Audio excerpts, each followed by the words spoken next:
I now declare the 19th Meghalaya State Level Wushu Championship 2022 open.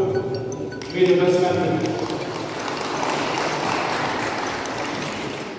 Henni kesengi nakaliang ke Meghalaya Wushu Association kala pelong ya ke Wushu State Level Championship bekat kendai ha Shillong. Hakini kelumpung yele akai lawan bani shimenta deki kena berki samla nek district prepare jong ke jela. Hakini kesengi lawan ban play kini kejing yele akai do President ke Meghalaya State Olympic Association uba John F. Karchieng kum kongsan ber uba finally periat kum sumbut kongsan. Laidon rengkat kinong yalam ke Meghalaya State Olympic Association bat kinong ye shimbenta na keling ke jela.